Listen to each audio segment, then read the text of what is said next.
Hey, I'm Sean Murphy, and I host the podcast Some Things Considered. I'm delighted to announce coming preview today. My friend that I'm talking to will be a guest. Stay tuned for more information about that. But it's always a pleasure to reconnect with Matt Davis, whose forthcoming book, The Making and Meaning of Mount Rushmore, will be published on November 11th of this year.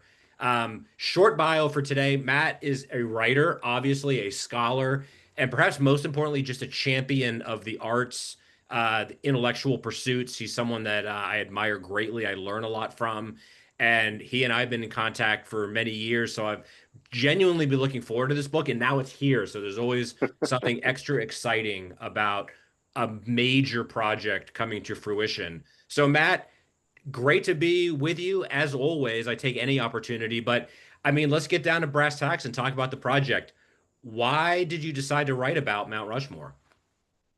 Well, thanks, Sean. I'm really excited to have a longer conversation with you in a month or so about this. But the main reason why I decided to write about Mount Rushmore was on July 3rd, 2020, Donald Trump gave a speech in front of the memorial that was, if you remember back to that time, there was the Black Lives Matter movement, and there was a lot of conversations we were having about memorials, and that in that context, specifically Confederate memorials, but more broadly American history and how it is memorialized.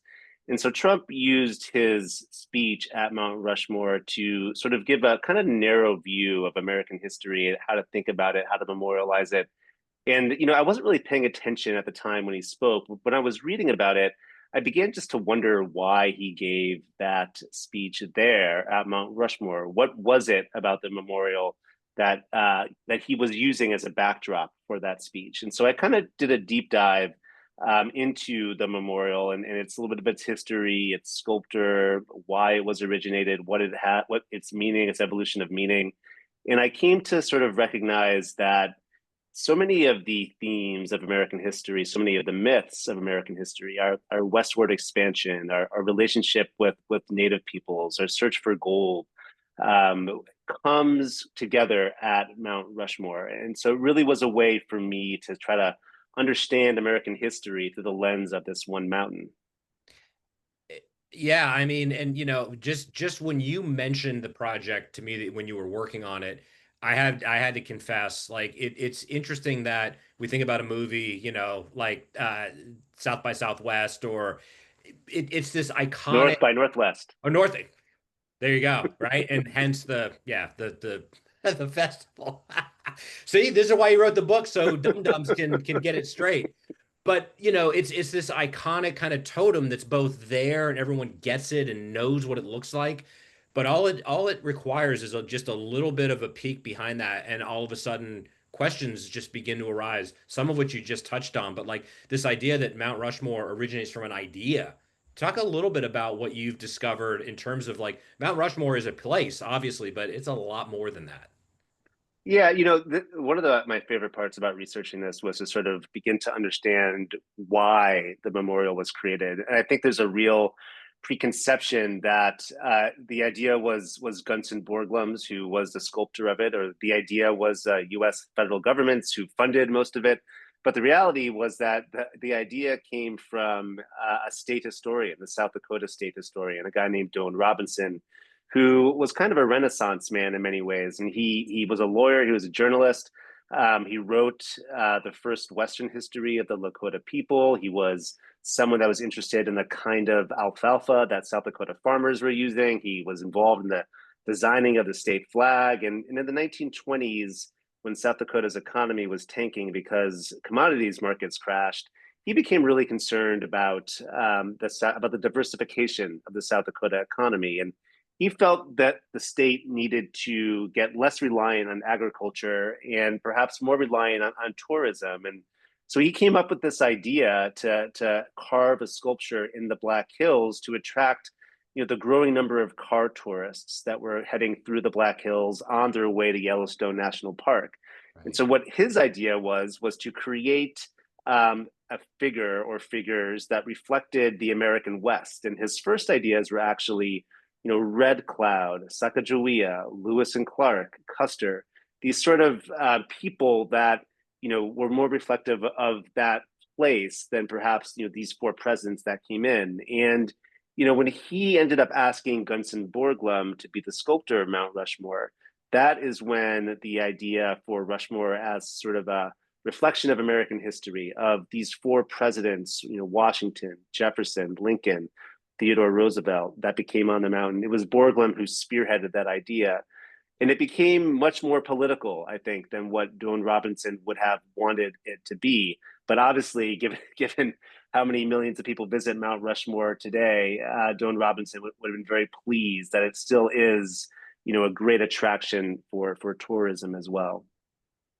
Yeah, and you so we talk about the origin and the idea behind it, which can shift with time and history changes perceptions. But what I think is fascinating and why your book is obviously such a welcome addition to the contemporary discourse is this notion of why does it matter now? And of course, one answer to that I would imagine is all history matters. It can always be contextualized and recontextualized. You alluded a little bit via the Trump speech, but talk a little bit about how and why Mount Rushmore is relevant in 2025.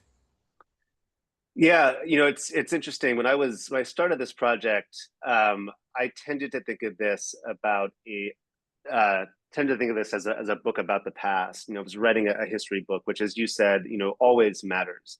But as events sort of unfolded, and we have found ourselves again with Donald Trump as president, and so many of the conversations we're having as a country, as a culture, as we lead up to our 250th birthday, is what is American history? What are the narratives that we're telling ourselves? Who are we as a people?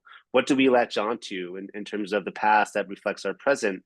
And I think that's what my book wrestles with in many ways, with regards directly to Mount Rushmore, in terms of what is a memorial? Where is it placed? Who is it for? What stories does it tell?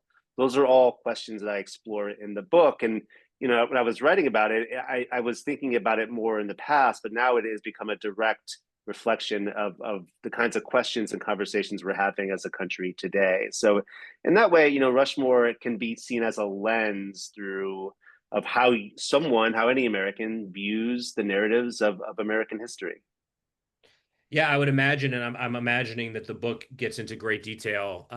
Understanding American history itself, right, is a process of narrative and storytelling, depending on who's telling it, when the story was told, or how the story might be told. There's so many factors that go into that, so many personalities. You probably could pick any number of monuments or places, but Mount Rushmore just seems ready-made as metaphor and actual gateway to talking about all this stuff. So very excited to do a deep dive into this, and certainly looking forward to a much longer discussion talking about what you've discovered and how even your own perception is changing since you've written it. Yeah, I can't wait for that, Sean. We'll have to. I'm looking forward to that in a few weeks. So that'll be great. Thanks so Right much on. for having me. Absolutely, my pleasure. So, folks, Biography of a Mountain, Matt Davis. We'll talk to him more soon. Look forward. Go pre-order. Get your copy now. Great. Thanks, Sean.